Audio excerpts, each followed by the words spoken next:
Добрый день, мы из Украины.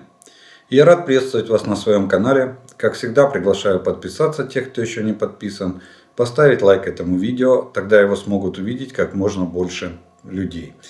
Ну а мы с вами начинаем очередное видео по оперативной обстановке за прошедшие сутки. И сегодня у нас на календаре 28 января и киевское время 19 часов.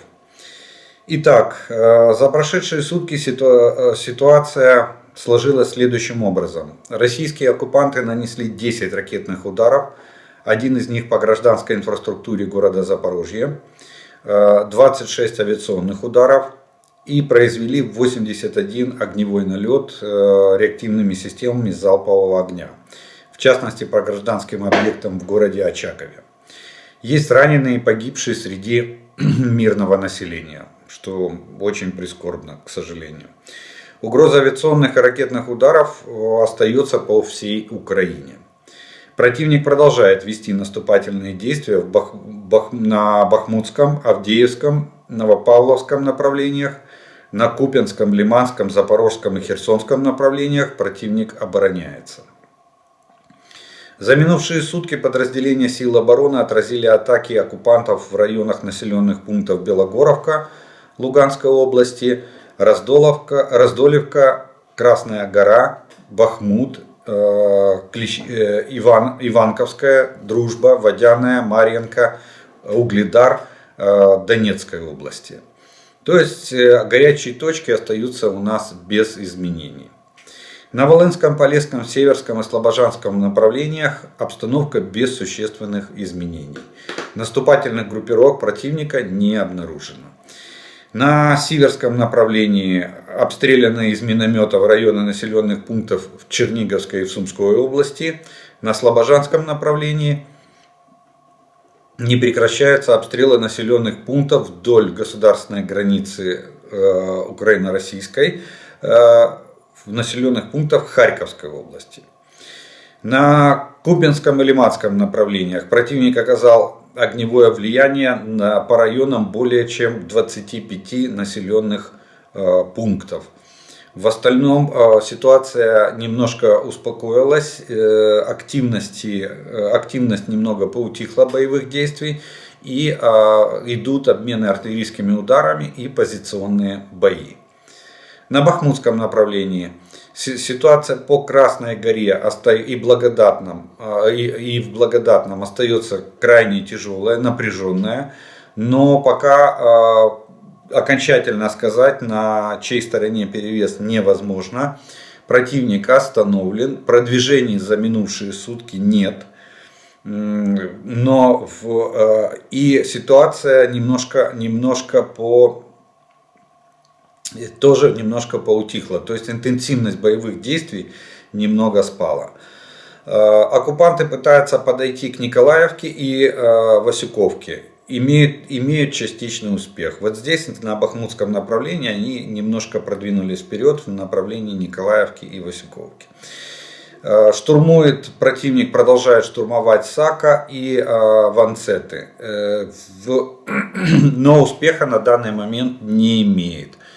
Все атаки или попытки штурма этих населенных пунктов оказались для противника безуспешными.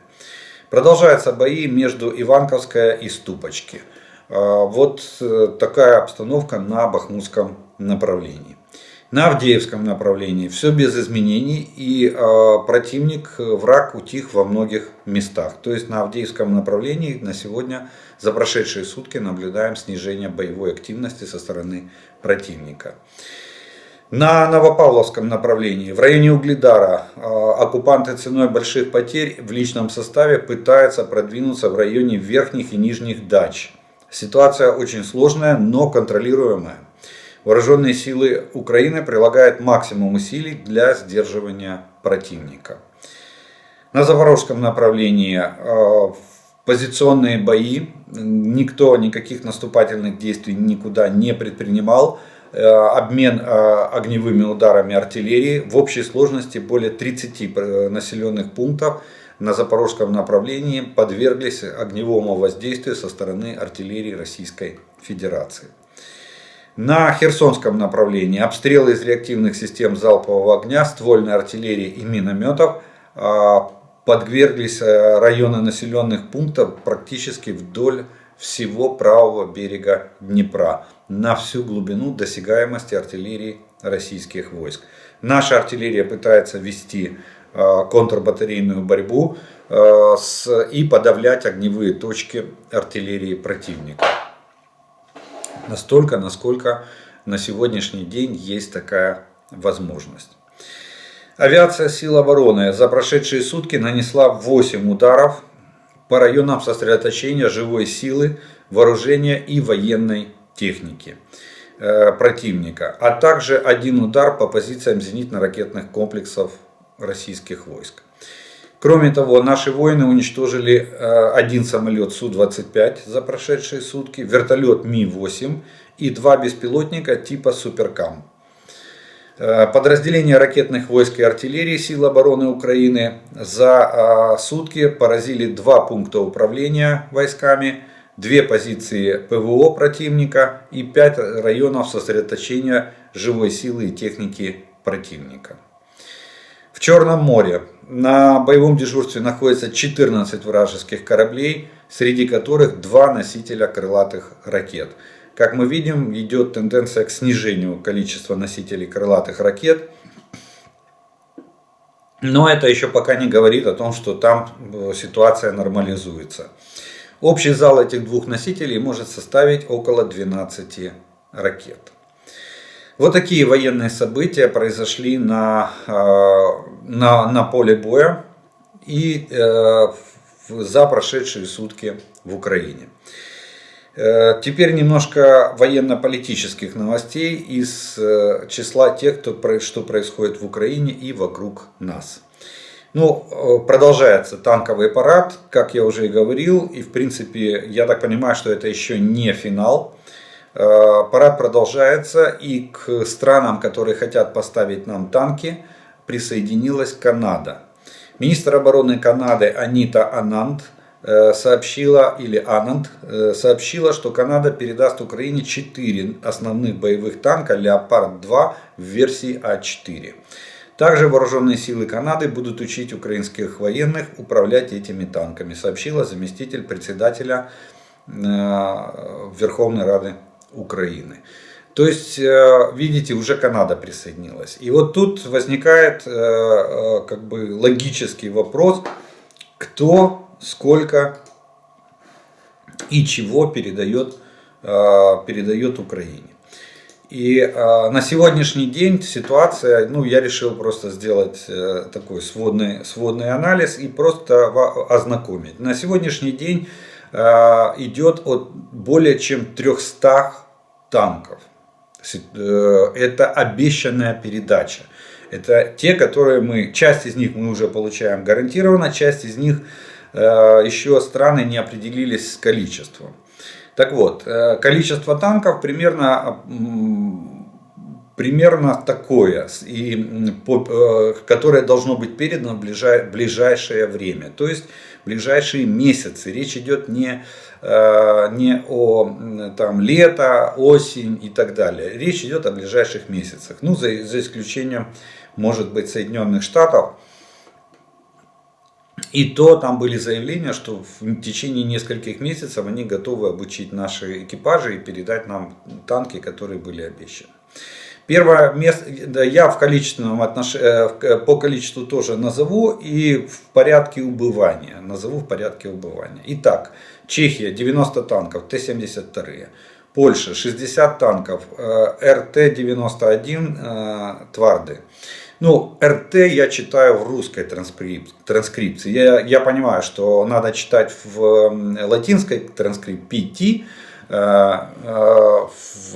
правильно было бы сказать. Я читаю на русскую транскрипцию, поэтому не ругайте меня в комментариях. Я прекрасно знаю, что это танк PT-91. 60 машин. Далее, Польша еще дополнительно Леопард-2, 14 машин. Соединенные Штаты Америки, танки Абрамс М1, 31 боевая машина. Марокко.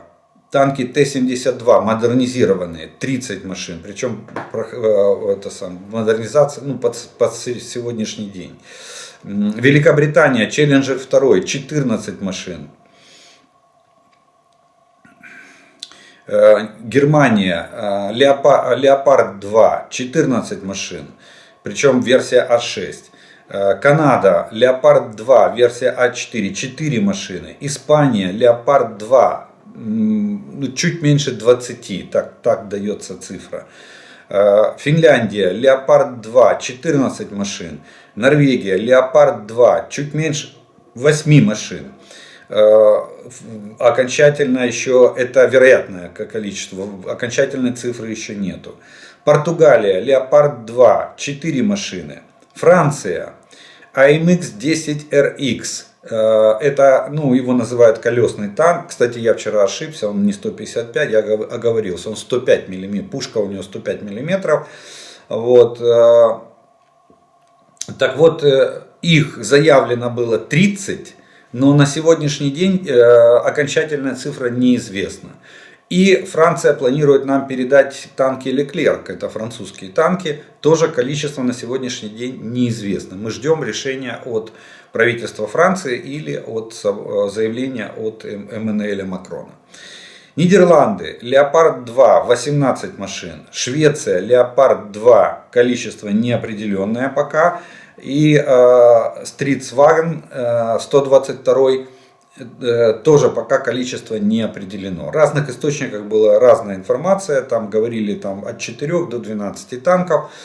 Стритсваген это шведский вариант, это лицензионная копия Леопарда 2 в версии А5. Но он на сегодняшний день, я смотрел его характеристики и скажу так, что шведский Стритсваген 122, он на уровне где-то Леопарда в версии А7. Он очень хорошо нашпигован электроникой, он хорошо модернизирован, он прокачан, будем, как говорят, модное слово, тачка на прокачку. Так вот, этот танк версии Леопард 2 в шведском исполнении, он прокачан под завязку по последнему слову танкостроения. Ну и Дания. Леопард 2 передает, число называлось 18 машин. Но пока окончательно правительство Дании не назвало количество этих танков. Почему? Потому что их надо выкупить. Они находятся, я так понимаю, в лизинге. И их надо выкупить у Германии и только потом уже передать их Украине. И все вместе, если это сложить, это уже больше 300 танков. Это те цифры, которые определились с количеством. Ну и те, которые не определились, могут это число еще больше увеличить. Так что вот такая вот ситуация с поставкой нам танков в ближайшие месяцы. Я думаю, что это будет максимум растянется до конца апреля. И все эти танки будут в Украине. Но тут встает второй логичный вопрос. Вопрос, какими же танками воюем мы сегодня? Что есть в Украине на сегодняшний день? Кстати, до сегодняшнего дня западных образцов танков не поступало. Так вот, количество на сегодня в боевом составе вооруженных сил, естественно, цифра является секретная, я вам ее не назову, потому как военная тайна, я ей не обладаю, я ее не знаю. Но на сегодняшний день картина, конечно, не совсем, я бы сказал, хорошая в том плане, что, смотрите, я вам называю модификации танков, которые есть в боевом составе вооруженных сил Украины, которые сегодня воюют на поле боя. Начнем. Т-55, это Словения передала нам 30 машин, воюет, модернизированные, но все равно 55-ка. Т-62, две разновидности, М и чистая 62-ка. Т-64, 7 разновидностей, 7, но в составе вооруженных сил Украины.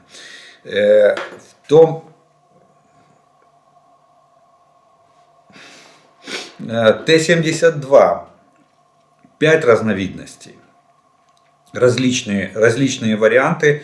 В том числе и трофейные танки здесь же попадаются, которые мы захватили в ходе боев и используем их в составе вооруженных сил Украины. Т-80, 4 разновидности танков. Тут, кстати, большая доля трофейных танков. Т-84 и Т-90, 3 разновидности танков. Ну, кстати, наверное, даже, кстати, танк Т-90М «Прорыв» — это самая последняя версия, это экспортный вариант, и та у нас уже воюет в составе вооруженных сил Украины. Есть несколько машин, которые захвачены в прекрасном состоянии, их подремонтировали чуть-чуть, подкрасили, и они стали в строй вооруженных сил Украины. Да, и еще один танк, ну это я бы уже его не отнес к разновидности Т-64, потому это боевая машина «Оплот». База 64-ки, будем так говорить, а в принципе танк там полностью начинка вся новая, современная.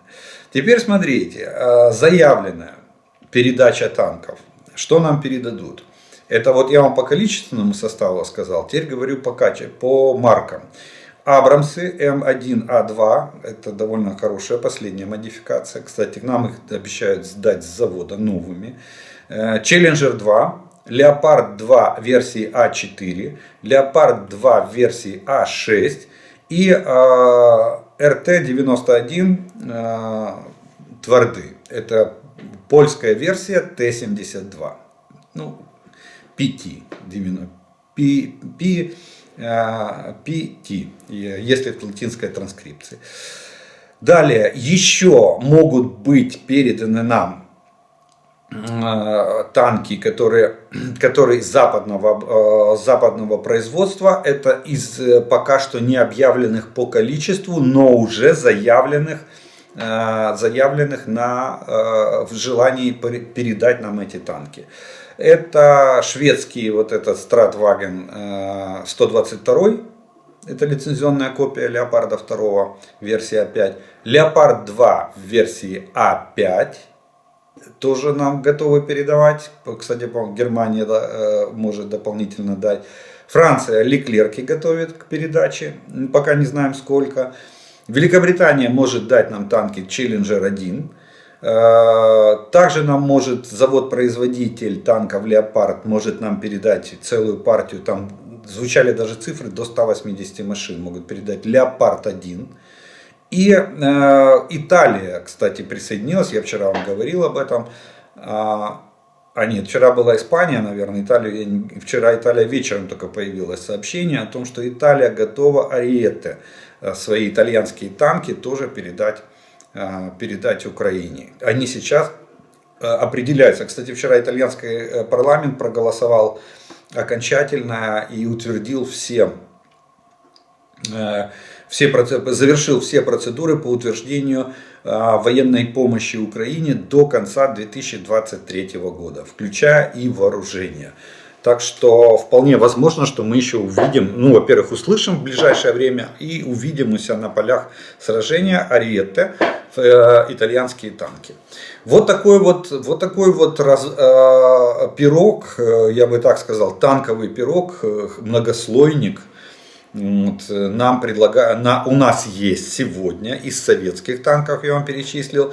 И такой же примерно пирог будет присоединяться к вооруженным силам или вливаться в строй вооруженных сил Украины в ближайшие недели и месяцы. Возможно, это на данный момент, наверное, это самый большой в мире разброс танков или сборник танков, я вот так сказал. Можно проводить прямо выставку. Уже тут, наверное, мало стран, которые не отметились еще со своими танками. Сюда еще Меркаву надо добавить, израильскую, сюда еще Алтау надо добавить, турецкую. И, наверное, у нас будет, кто-то у нас еще есть свои танки, где-то посмотреть в Латинской Америке. И у нас, наверное, будет полный набор со всего мира танков. Самая большая коллекция. Вот такая вот ситуация по танкам сложилась на сегодняшний день в вооруженных силах Украины. Далее, следующая новость. У нас появляется новый, пока что это не род войск.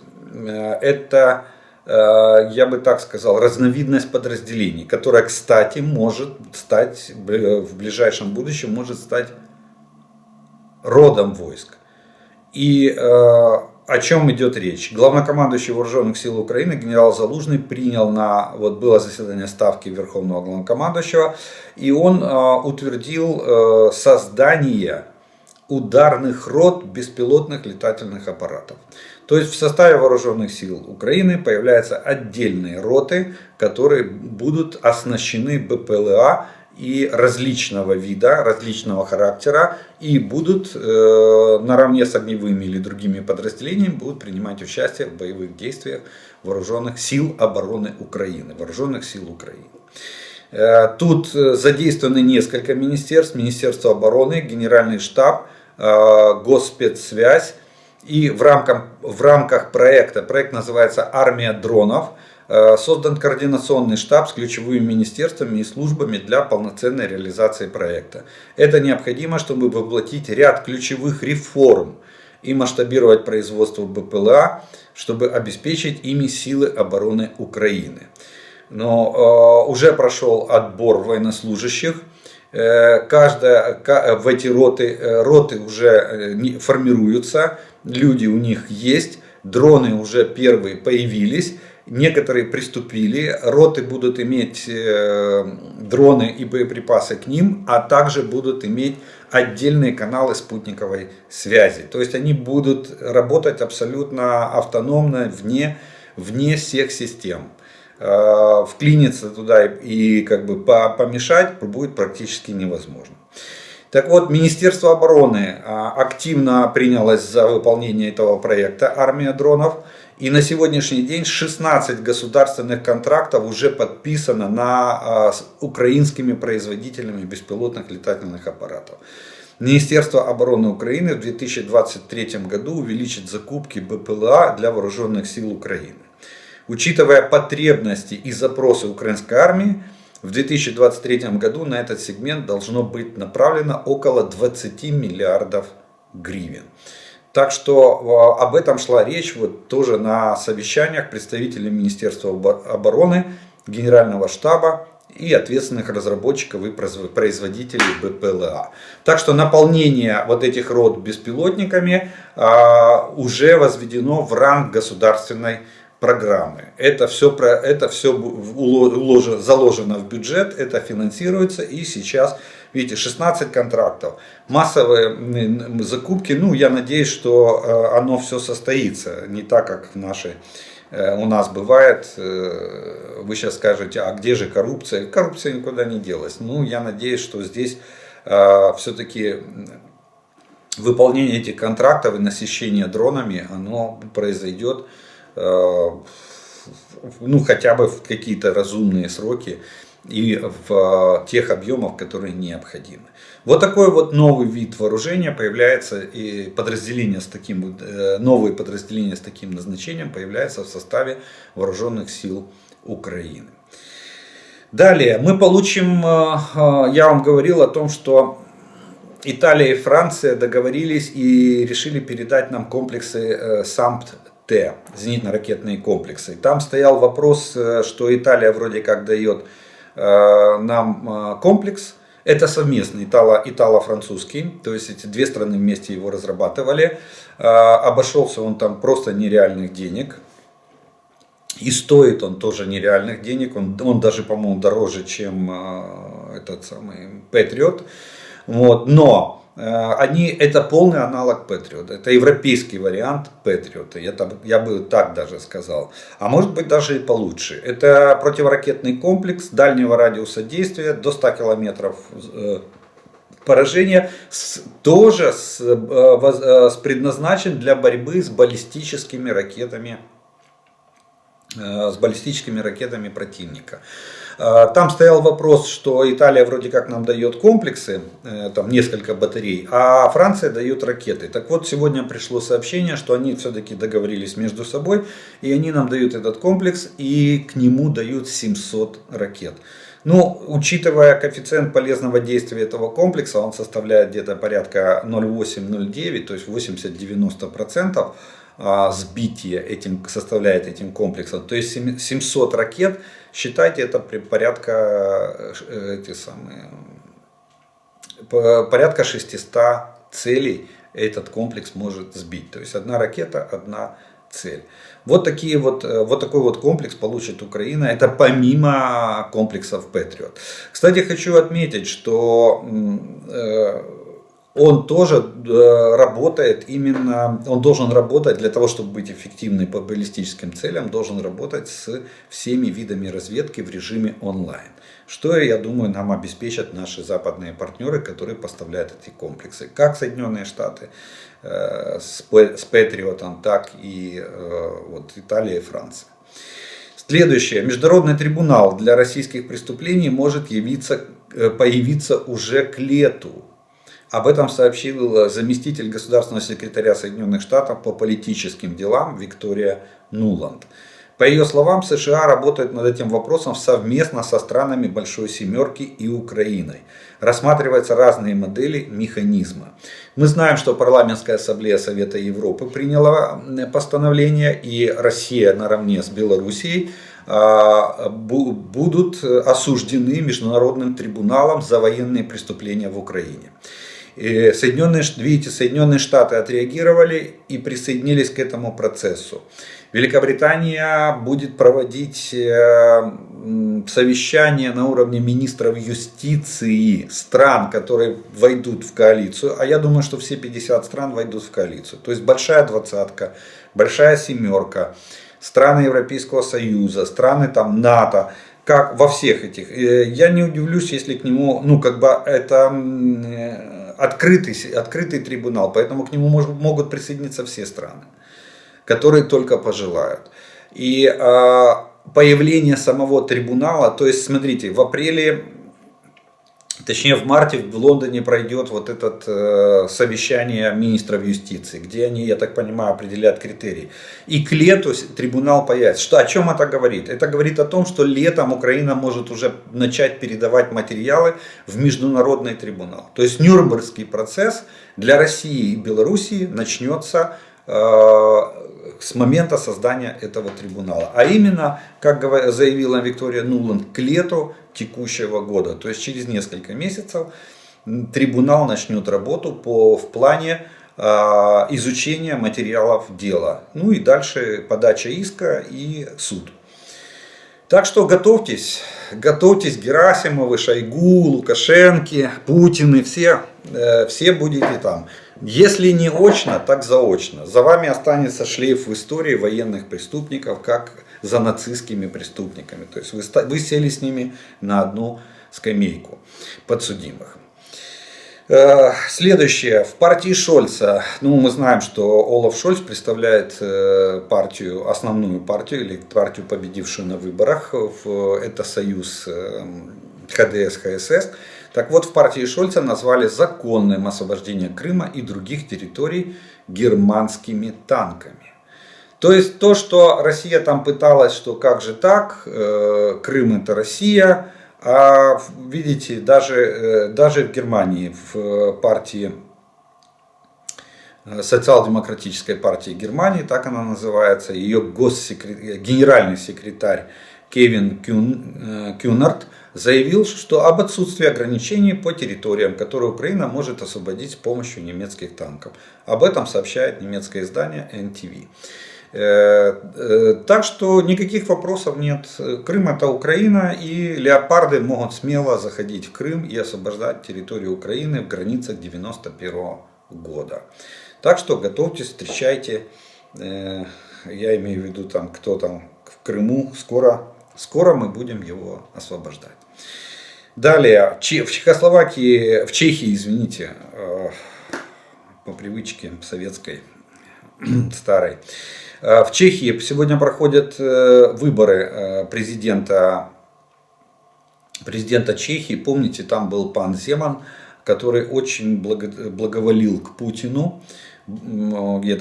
Есть такое хорошее слово в рідній мові, это був прихильником шанувальником Путіна, дуже великим шанувальником Путіна, там фотографировался с ним и так далее. Мы все, хотя правительство, ну, у них президент выполняет представительские функции, он не имеет исполнительной власти. Вот, он у них все-таки является представительской фигурой. Так вот, там проходят выборы. И на этих выборах после обработки 33% бюллетеней лидирует экс-глава военного комитета, бывший генерал НАТО. Он набирает 54%. Вот, ну, пока только треть бюллетеней обработана. Его конкурент, экс-премьер-министр, миллиардер Андрей Бабиш, набирает 45%.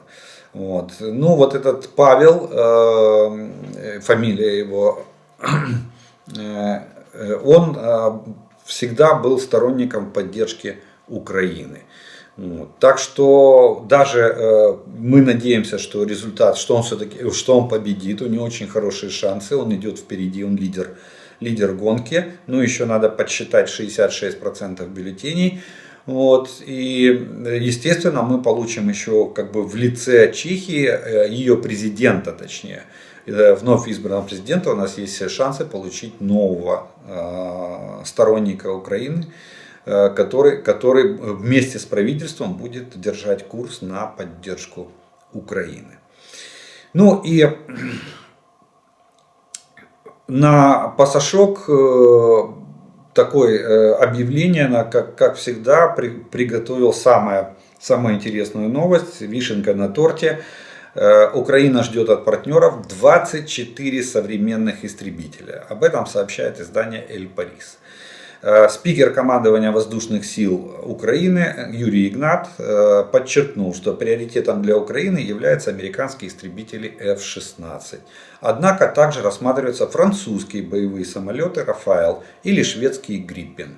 Ну, в любом случае, видите, уже засветилась цифра, что мы ожидаем порядка 24 боевых машин западного образца. Это помимо словацких МиГов и помимо, возможно, польских МиГов, которые стоят в ожидании передачи их вооруженным силам или воздушным силам вооруженных сил Украины. Вот такие вот новости на сегодняшний день, военные и военно-политические, сложились в Украине и вокруг нее. На этом первый раздел нашего видео мы заканчиваем. Я, как по традиции, делаю паузу. У вас есть время подписаться на мой канал, кто еще не подписан, поставить лайк этому видео, если оно вам нравится. Тогда его смогут увидеть как можно больше людей. И через некоторое время мы с вами продолжим.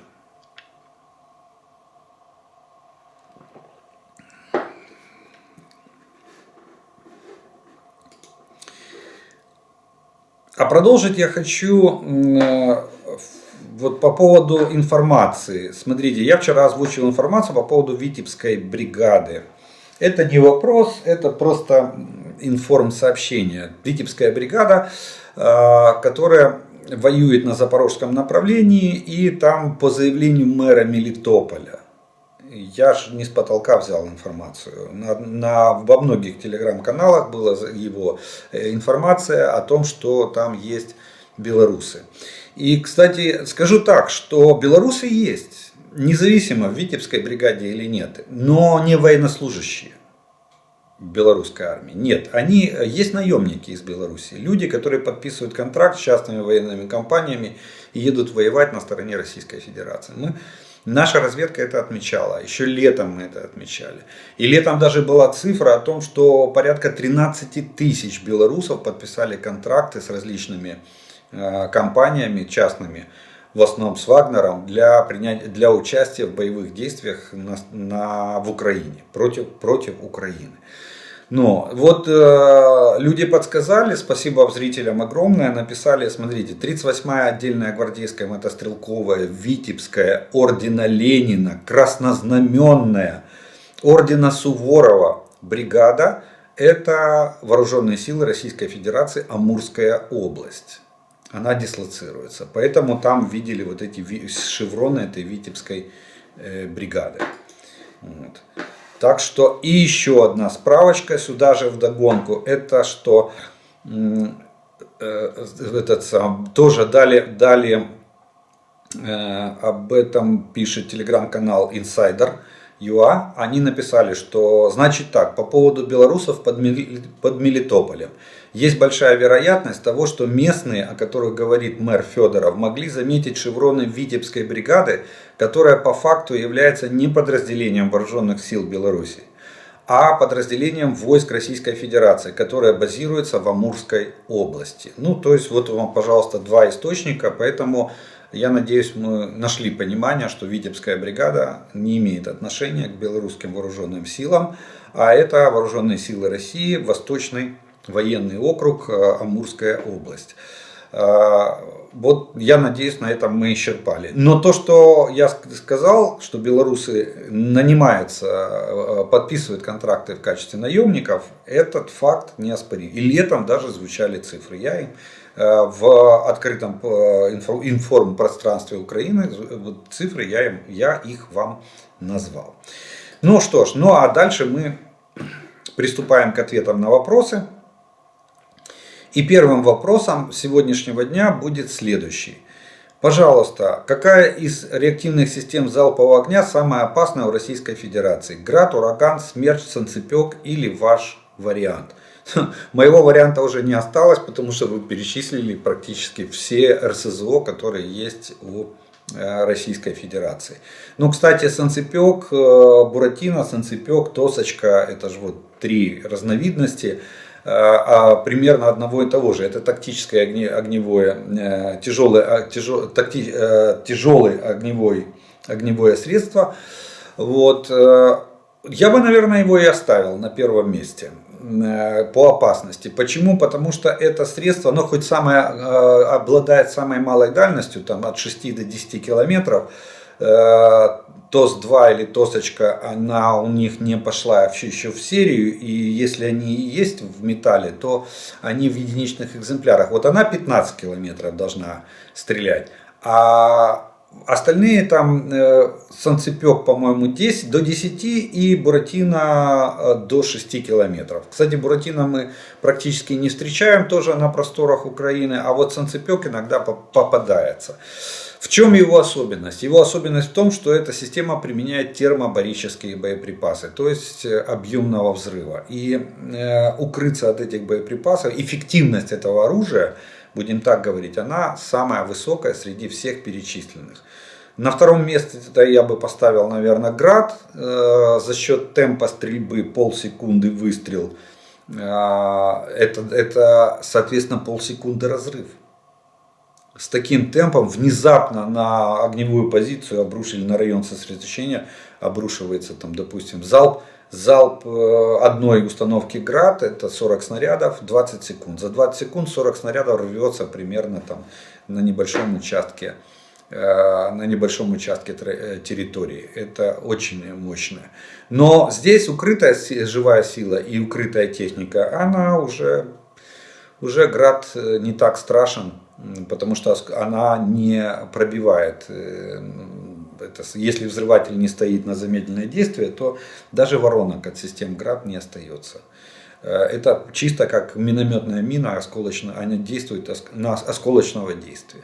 Поэтому самое страшное и самое для нас проблематичное это Санцепек. Именно за счет применения термобарических боеприпасов, которые практически не дают шанса на выживание, если люди не находятся в герметично закрытых помещениях. А таким может являться даже бронетехника, в которой находится личный состав. Если на момент взрыва люки задраены, точнее на момент обстрела люки задраены, значит личного состава останется цел и невредим.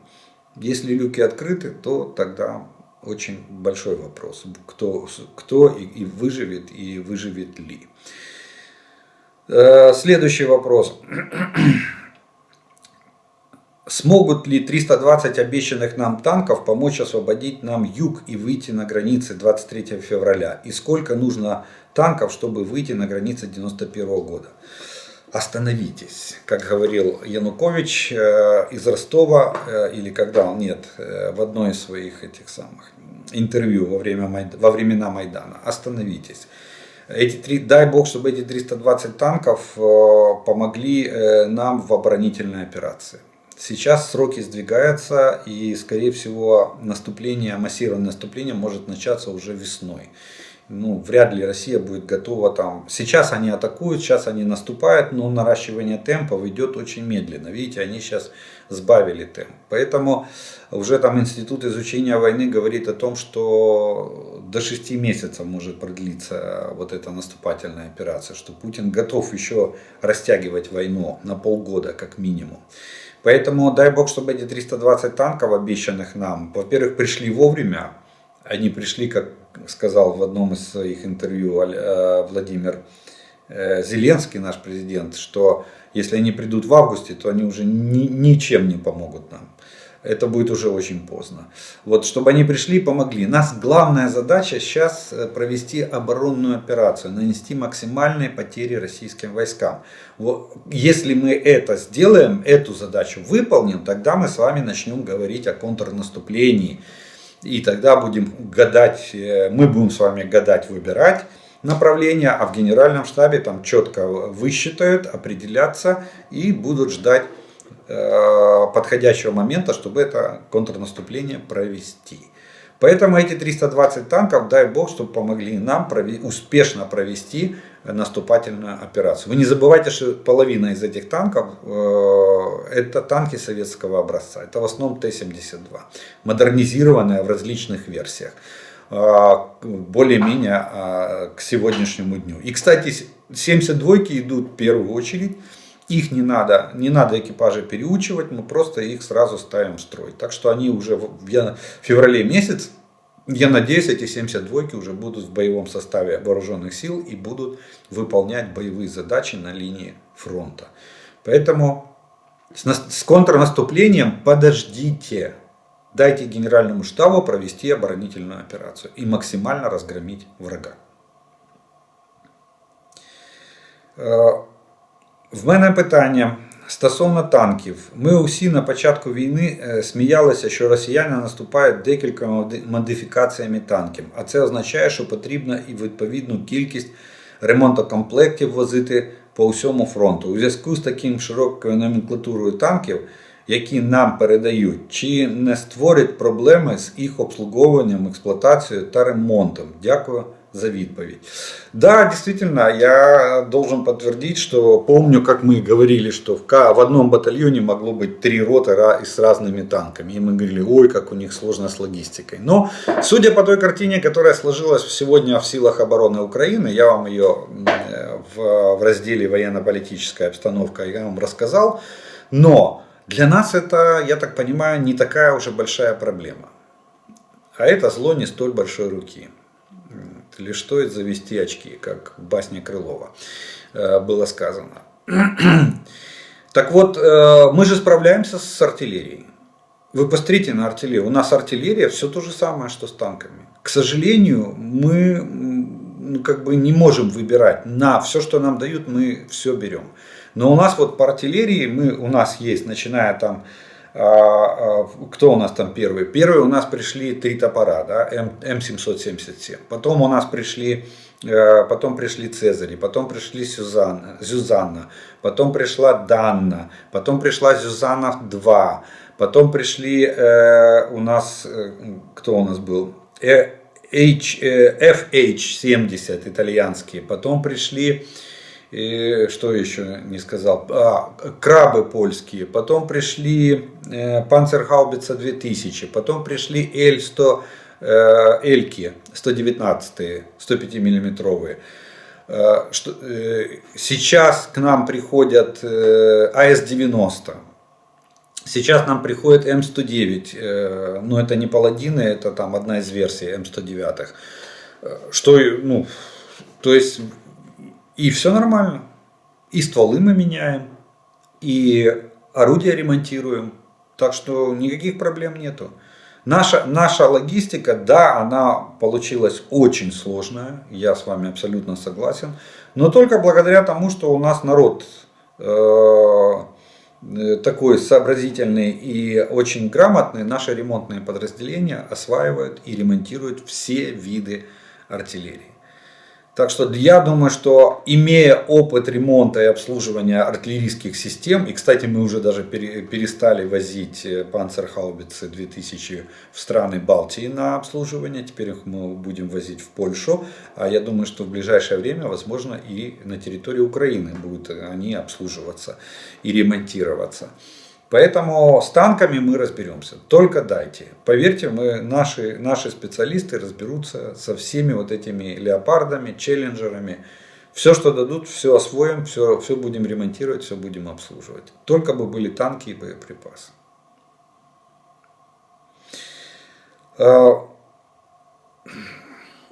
Это правда, что у наших вооруженных сил появились такие приспособы, антидроны, которые умеют на ходу посадить тот же беспилотник «Шахед». Интересно, а можно ли потом переделать схему и маршрут и пустить этот же «Шахед» в сторону Москвы? Конечно, можно. Да, действительно, у нас появились антидроновые системы. Нам их предоставляют, которые не только, там комплекс идет. В этом комплексе есть радиолокационные станции, станции радиоэлектронной борьбы и дроны, квадрокоптеры. Там даже не дроны, а квадрики. Квадрокоптеры, значит, РЛС засекает вражеские дроны. РЭП может его подавить и вынудить его приземлиться или упасть на землю. Да, при этом есть риск, что он может сдетонировать, если он упадет, допустим, головной частью вперед. Хотя может быть и так, что если там взрыватель взводится на последнем участке траектории, то тогда ничего не произойдет, никакого взрыва не произойдет, и он просто приземлится. Возможность перепрограммировать, думаю, конечно же есть. И будем ли мы их перепрограммировать? Конечно, будем перепрограммировать. Полетят они в сторону Российской Федерации? Вполне возможно. Ну, в первую очередь, я думаю, они полетят по территории Украины для того, чтобы громить оккупационные российские войска на нашей территории. Я имею в виду особенно удаленные районы наших территорий, это Крым. Потому что достать до Крыма для нас сегодня очень проблематично. И я думаю, что мы их будем использовать. Я даже вам приведу пример наших айтишников. Настолько у нас сильная эта отрасль, что, помните, Панцирь 1С был захвачен в идеальном состоянии. Экипаж просто бросил этот панцирь. И наши пришли и забрали его технически исправным. Так вот, наши айтишники взломали его компьютер, бортовую схему и перепрограммировали. Сегодня этот Панцирь 1С сражается и защищает наши войска на линии фронта. Поэтому перепрограммировать «Шахед» для нас вообще не проблема. Вот. А то, что мы их будем ловить, вот эти квадрики, кстати, оборудованы сетками, они стреляют сеткой и выбрасывают. Вот эта система, смотрите, как она работает. РЛС засекает, тут же поднимает квадрокоптеры. Квадрокоптеры имеют на борту сетку. Если рэп не давит этот дрон, а может быть в комплексе, рэп давит этот дрон, квадрокоптер кидает сетку, дрон запутывается в ней и падает на землю. Вот вам работа. Это можно применять, я так понимаю, и сейчас это на объектах, а можно применять, я думаю, будет, когда массовые поставки будут организованы, то можно будет применять и на линии фронта для борьбы с дронами. Почему? Потому что сегодня особенно для нашей артиллерии, огромная проблема стали барражирующие боеприпасы. Это дроны камикадзе типа Lancet российские. Это огромная проблема. Это правда, надо это признать. И надо уже поднимать вопрос защиты огневых позиций нашей артиллерии зенитными средствами для борьбы с этими дронами. Кстати, уже было несколько видео и сообщений о том, что фото-видеоматериалов о том, что сетки спасают от этих ланцетов, маск сети спасает натянутые, сетка рабица натянутая над техникой спасает от них. Но реально на сегодняшний день это огромная проблема. Почему? Потому что Российская Федерация с помощью этих ланцетов, этих барражирующих боеприпасов охотится на нашу артиллерию. Поэтому я думаю, что эти комплексы не только будут критическую инфраструктуру охранять, но и пойдут на линию фронта для того, чтобы охранять, в частности, нашу артиллерию. Кстати, они охотятся. Приоритетом для этих ланцетов есть охота на нашу дальнобойную артиллерию.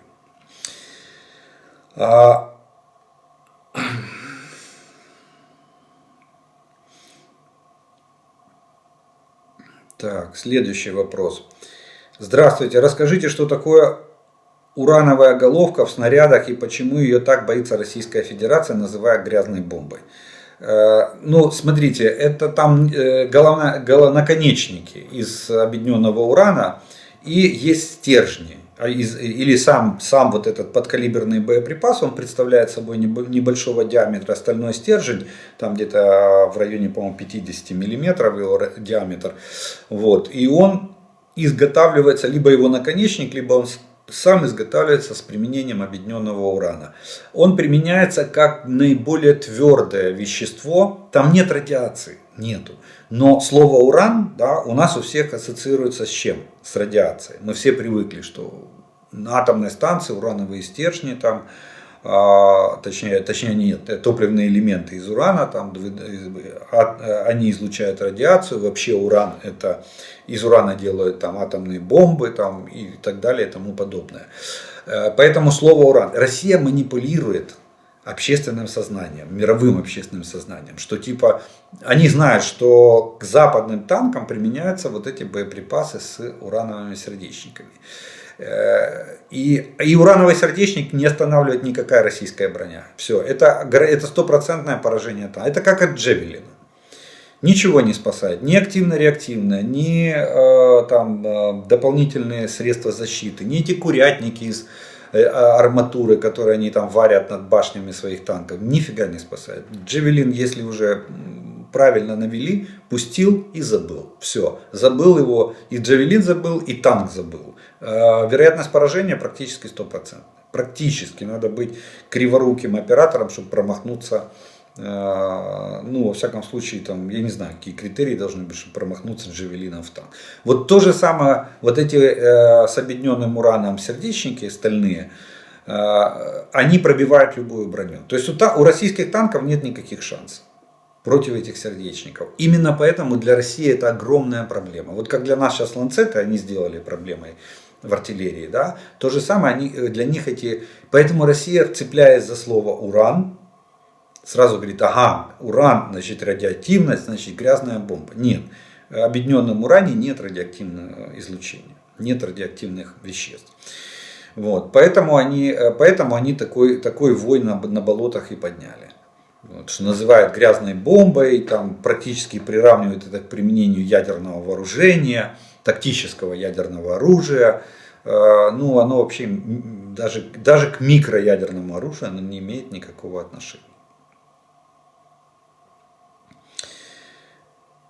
Ну, от такий інтересний вопрос. Пане полковнику, якби ви були на місці Залужного, яке направлення для наступу ви вибрали б в цій ситуації? Ваш варіант. Дело в том, что я же не обладаю полным объемом информации, той, которой обладает Залужный, видит картину в целом, понимаете, и он оценивает ситуацию в целом, понимая, что творится на каждом оперативном направлении. Но если взгляд со стороны, вот просто со стороны, я не претендую ни в коем случае ни на там, авторитет Валерия Федоровича, ни там на что-то другое. Но то, что вижу я, например, это два направления. Либо надо идти на Азов, имеется в виду на побережье Азовского моря, причем в любом месте. В любом месте надо рассекать на две части группировку российских войск и выходить на побережье Азовского моря. Неважно, в районе Мариуполя, в районе Бердянска, там, в районе Перешейка, неважно. Надо отсекать и выходить. Почему? Потому что это лишает Россию всего и вся достижений в этой военной кампании. Сухопутный коридор минус, Запорожская атомная и Крымский канал, Северо-Крымский канал. Все. Дальше можно уже никуда не наступать. Политически Россия просто проиграет эту войну. Дальше война бессмысленна именно для политической верхушки России. Я не знаю, там может какие-то есть у них идеологи, которые типа Дугина, которые там готовы будут сражаться. Но что-то я не видел даже Дугина с его агитбригадами на фронте. Вот. Он только разглагольствует там в районе Кремля, в Москве, сидя в теплом месте. пишет свои идеологические опусы или трактаты, как там правильно у него называется. Так что вот так вот. И второй вариант, который я вижу, это более, наверное, сложный вариант, это все-таки идти идти на Луганск-Донецк вдоль границы. Это удар с Харьковской области вдоль границы тоже по отсечению части группировки российских войск от границы с Российской Федерацией. Вот два варианта, которые я вижу на сегодняшний день. Ну, еще раз говорю, я даже не уверен, что они сегодня реализуемые. Почему? Потому что если мы смотрим на карту Deep State, вот я всегда на нее ссылаюсь, там, кстати, есть очень классный слой. Кто еще не знает об этом, там можно включить слой, который показывает плотность российских войск на оккупированных территориях. И вы поймете, что сейчас вот этими 300 тысячами мобилизованных Российская Федерация пытается полностью заполнить оккупированные территории. Там просто столпотворение. Поэтому мы не знаем, окончательно мы не знаем, где какая плотность, какие войска сосредоточены, чем и как они оснащены, какая степень их боевой готовности. Залужный, поверьте, это все знает. Ну, во всяком случае, в большинстве своем информация у него есть от наших западных партнеров, от нашей разведки. Кстати, особенно наша разведка очень хорошо работает в плане... Помните, когда-то задавали вопрос, спрашивали там про наш спецназ, да? Я сказал, что наш спецназ гуляет по вашим тылам, что аж там шорох наводит постоянно. Так вот, наш спецназ, вот там наша разведка, войсковая разведка, то же самое, гуляет себе там, грибочки собирает. На самом деле мы знаем полную картину перемещения колонн, техники, личного состава, их состояния, их количество, качество и так далее. Так что в этом плане объем информации довольно хороший и качественный. Плюс спутники, плюс авиационная разведка, которую ведут наши партнеры и передают нам все данные. Так что вот два варианта. Это направление Луганск-Донецк от Харьковской области. Это, кстати, вот Сватово, Старобельск, Луганск, Донецк. Вот это направление. Или с Кременной, допустим, опять же на Старобельск, Луганск, Донецк. Вот такой заход сделать с охватом. Но для этого нужна войско, нужна армия. Довольно многочисленные резервы. Ну а второй, я уже сказал, идти на Азовское море. Вот интересный такой вопрос, но он с манипуляцией. Я его сейчас зачитаю и поясню. А ловцы дронов с Марса свалились или это разработка Израиля? Несколько месяцев назад Израиль дал лицензию Польше на их производство с правом поставок Украине. Если да, то почему не сказали, сколько дерьма льется на страну меньше Одесской области? Очень благодарна Израилю. А вот вы не правы. Я вам объясню.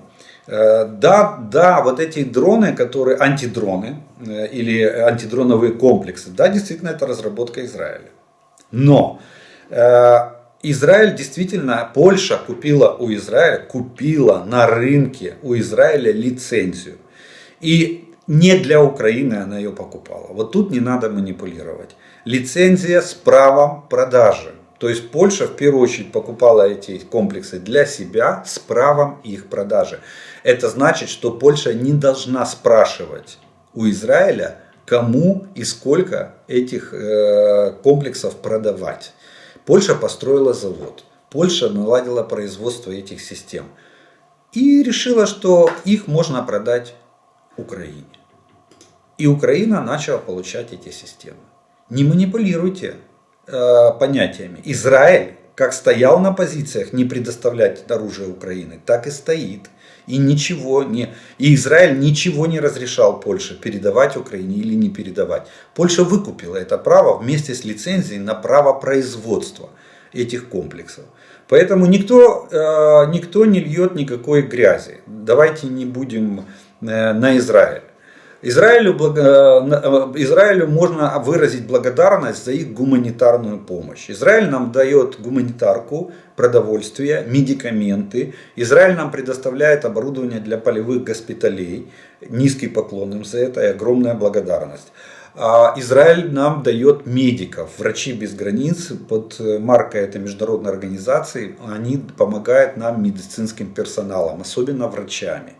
Да, в этом плане вообще никаких вопросов, только слова благодарности в адрес Израиля. Но политика Израиля не давать никакого вооружения, даже не летального. Бенни Ганц, будучи премьером, пытался пробить через Кнессет, чтобы дать нам нелетальное оружие. Даже об этом начинали разговоры. Но сейчас пришел Беньямин Нетаньяху и все. И сказал, что политика Израиля в отношении России остается такая же, мы друзья. Так же было заявлено. В вашей же прессе писалось, что он четко и ясно сформулировал позицию Израиля в отношении России. Никакого летального оружия Украина и нелетального тоже не получит. Поэтому Израиль не давал, еще раз подчеркну, никакого разрешения Польше, чтобы передавать это. Польша имеет полное право распоряжаться комплексами, выкупленными, произведенными в Польше по лицензии Израиля, имеет полное право ими распоряжаться вплоть до продажи их третьим лицам. Вот и все. Поэтому Украина их получила польского производства от Польши. И это уже польские системы. Понимаете? Да, они по лицензии Израиля, но это польские системы. Поэтому Израиль тут абсолютно ни при чем.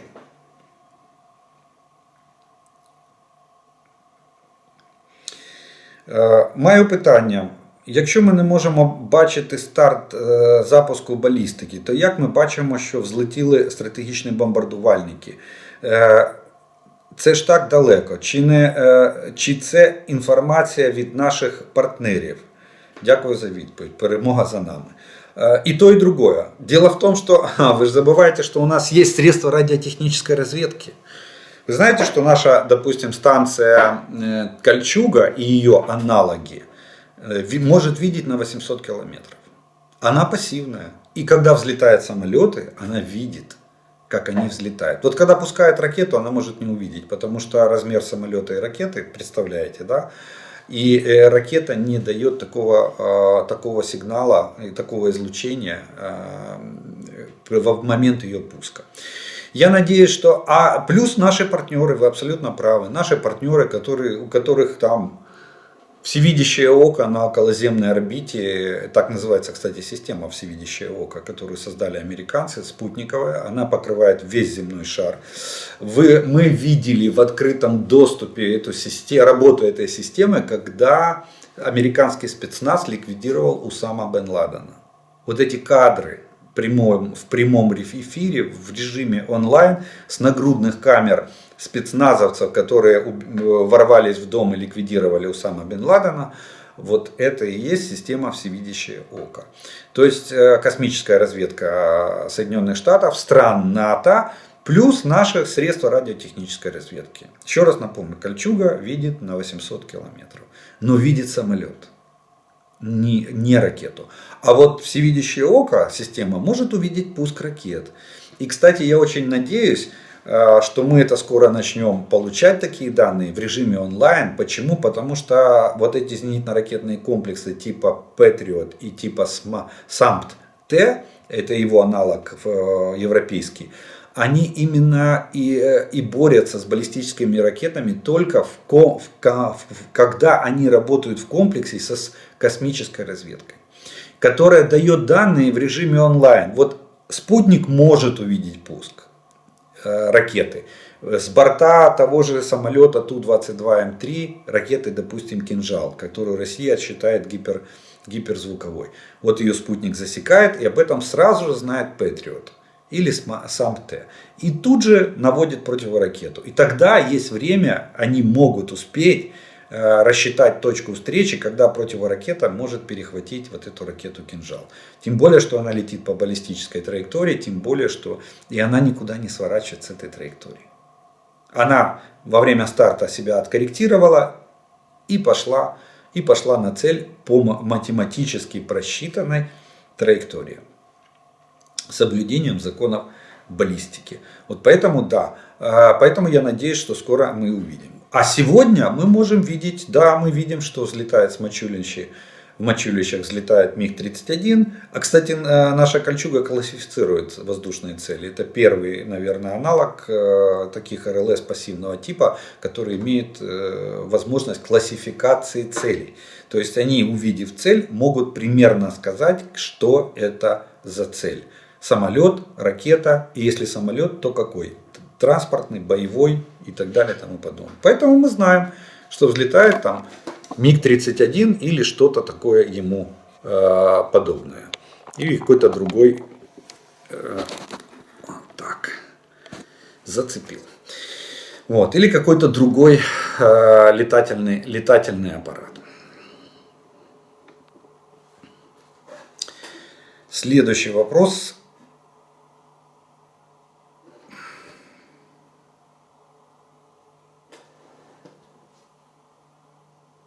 Так, я немножко сбился. Так, а у нас...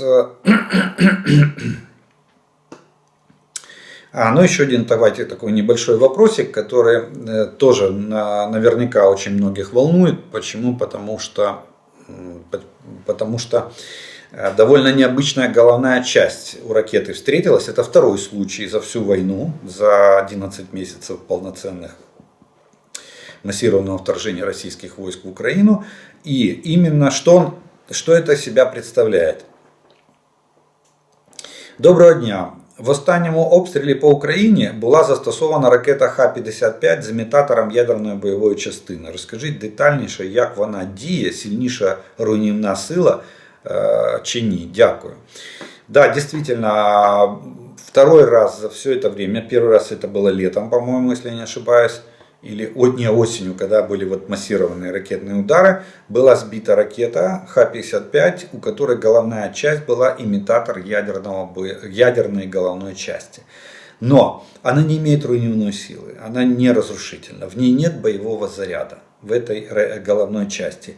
Это имитатор, то есть это головная часть, которая создана для тренировки обслуживающего персонала. Люди, которые работают с этими ракетами, они тренируются на этой головной части, монтировать ее, демонтировать, взводить, приводить там в предбоевое состояние, потому что в боевое она приводится на конечном участке траектории. То есть там полная имитация, только отсутствует ядерный заряд. И это болванка. Вот поэтому у нее нет. Поэтому, когда мы ее сбиваем, мы ее находим и мы ее видим на сегодняшний день. То есть это учебно-тренировочная головная часть. Почему она встречается? Это может свидетельствовать о двух. Первое, это, она маловероятна, на мой взгляд, это нехватка головных частей в осколочно-фугасном снаряжении. А вторая версия, она основная, на мой взгляд, это морально-психологическое воздействие. То есть Россия старается запугать нас и Запад, что сегодня это учебная боевая часть, имитатор ядерной головы, а завтра это может быть типа, а мы же можем и не учебную прицепить. Я думаю, что это морально-психологическое воздействие на нас с вами и на наших западных партнеров. Они знают, что, видите, когда они первый раз ее применили, я тогда еще сомневался, и тогда нельзя было дать такую точную оценку, что вероятность сбития этой ракеты была бы настолько высока, чтобы мы ее обнаружили, что она могла упасть в цель, просто удариться, упасть как болванка. А сейчас, с учетом того, что мы стабильно выходим примерно на 80% сбития ракет, пущенных по нам, видимо, расчет, и особенно в крылатых ракетах, тут у нас самые большие успехи по их сбитию. Вот, то есть у нас противоракетная система довольно становится уже серьезной, и мы небо потихонечку закрываем, остается такая небольшая щелочка в 20%, иногда даже меньше. И Россия, рассчитывая на то, что мы ее все-таки собьем, эту ракету, видимо, специально монтирует эти имитаторы ядерного взрыва для того, чтобы мы увидели и все испугались. И сказали, не, мы больше не хотим, давайте мириться, давайте переговоры. Я думаю, что именно с такой целью, информационно-психологическая спецоперация. Запустить ракету с имитатором ядерной головной части. Зная, что вероятность того, что мы ее собьем, Очень высокая. Соответственно, а если мы ее собьем, мы ее что? Мы ее с вами увидим. Ну, в принципе, нам не привыкать. Нас уже ничем не напугать. По-моему, мы уже прошли в этом плане огонь, как-то огонь, воду, медные трубы и волчьи зубы. Нам осталось только обороняться. У нас нет другого выхода. Обороняться и, перемалывая эту военную, милитарную, фашистскую машину российскую, готовиться к контрнаступлению, освобождению нашего государства от фашистских российских захватчиков. Ну что ж, на этом мы вторую часть вопросную тоже закончим. И у нас остается с вами третья часть. Это приветствия, комментарии и пожелания, которые вы прислали. И первым комментарием сегодняшнего дня будет следующее. Я из Соединенных Штатов. И Трамп очень не в услугу себе. Я из США, и Трамп очень не в услугу себе бросаться такими фразами. Многие люди, которые за него голосовали, включая меня, от него отворачиваются. Ни один нормальный человек не может быть безразличен и пассивным к войне в Украине. Моя семья помогает и будем помогать до полной победы Украины. Спасибо. Это относительно твиттера Трампа по поводу ядерной бомбы. Молимся, дрожим за вас, родненькое Запорожье, Київщина, перемога буде. Танки это хорошо. Помнится, Хаймерсы первый раз дали 4 штуки, а сейчас их около 50. Так и с танками будет. Главное, процесс пошел. Да, у нас был такой политик, который говорил в Советском Союзе, помните, да? Мы достигли консенсуса, процесс пошел. Ну, процесс пошел так широко, будем надеяться, что у нас тоже пойдет так широко, что мы в конечном итоге к концу этой военной кампании мы пересядем полностью на западные образцы танков и артиллерии, я надеюсь. А может быть еще и авиации, скорее всего. Ну вот, все чуть не сбил. Все святыми джавелинами и пресвятыми байрактарами попустыло. Теперь новая фенька нашлась. Детей теперь, наверное, леопардами называть станут. Ну, если вы ерничаете, то, конечно... Хотя все равно есть, да, действительно, были люди, которые называли такими именами. Понимающий сибиряк, верю в победу Украины, правда и свобода на вашей стороне. Оккупированная Сибирь будет свободной. Слава Украине. Кстати, я хочу обратить внимание, что очень много таких добрых пожеланий, теплых пожеланий в поддержку Украины именно с Сибири. Знаете почему? Потому что во времена Голодомора высылка и ссылка была из Украины именно в Сибирь. Я когда первый раз в 1984 году попал на Сахалин, летели мы через Дальний Восток, через Красноярск, Хабаровск. Вот там, особенно на Дальнем Востоке, Приморский край, Амурский край, там целые поселения, деревни, которые разговаривают на украинском языке. Это люди, которые без права возвращения были высланы Сталином в годы Великого Голодомора, в годы великого переселения народов, которое устраивал Сталин. Поэтому так много сторонников Украины, так много этнических украинцев находится там, на Дальнем Востоке. У вас будет шанс вернуться, если захотите, когда мы после нашей перемоги вернуться в Украину и помочь нам отстраивать новое светлое государство. Но если вы уже ассимилировались, тогда вам удачи и успехов в борьбе за вашу свободу, за демократию в вашем регионе. Вот это удар в спину. Армения и Венгрия единогласно проголосовали в Парламентской ассамблее Совета Европы за создание трибунала для высшего руководства России и Белоруссии. Об этом сообщила, внимание, Russia Today на русском языке. Вот такой вот, как же там сейчас пропагандисты будут это обосновывать. ну тут комментарий, он такой же, я его в комментарии отнес, но он немножко и вопрос, коротенький. Здравствуйте, Олег. Может ли президент Байден в случае, если Нижняя палата представителей будет блокировать следующий пакет военной помощи Украине, взять деньги с арестованных активов Мордора и отдать на военные расходы? Имеет ли такой вариант право на жизнь, как вариант Б? Я чего просто спрашиваю. Сегодня появилась новость, что Европейский Союз подготовил план по передаче Украине арестованных активов Центробанка Российской Федерации. Это же отличный способ финансирования военной помощи от США. И американцы таким образом подзаработают, и мы получим все необходимое.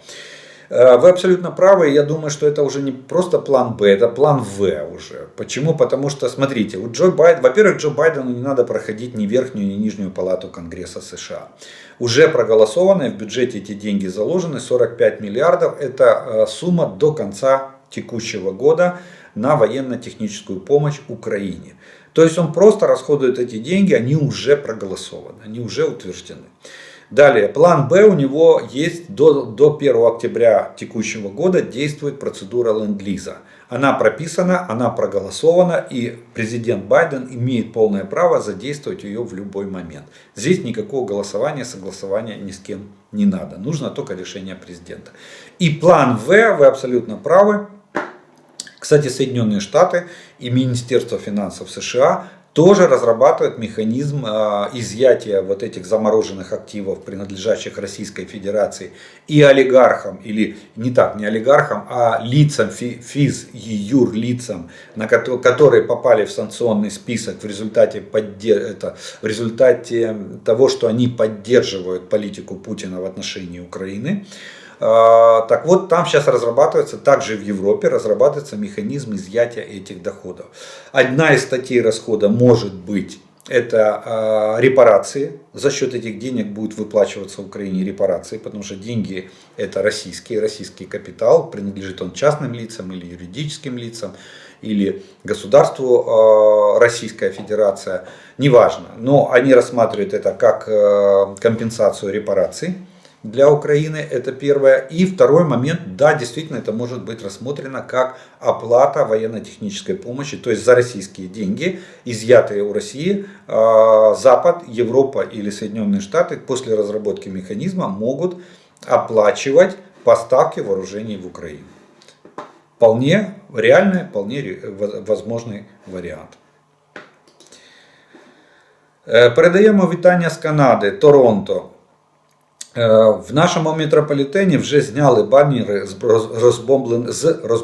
розбомбленим Харковом. Мене завжди зупиняла ця світлина, бо я навчалась в 10 хвилинах від місця сфотографованого, які висіли тут більше ніж півроку. Але я досі слідкую, підтримую зв'язки та надсилаю допомогу. Мені здається, що дуже багато українців допомагають, бо це ж така велика сім'я Україна. Дуже приємно чути такі добрі слова в адрес Украины. Вот, кстати, еще один комментарий, кстати, очень мне понравился. Вот, кстати, сейчас идет та война, о которой мечтали те, кто все время говорил «можем повторить» и «на Берлин». Это имеется в виду из числа российских граждан. Без союзников, без ленд-лиза, на своей технике и со своей промышленностью, без союзных республик. Да еще и против ненавистной им Украины. Ну вот и посмотрим, на что они способны сами. Так что, да, судьбоносная война, видите.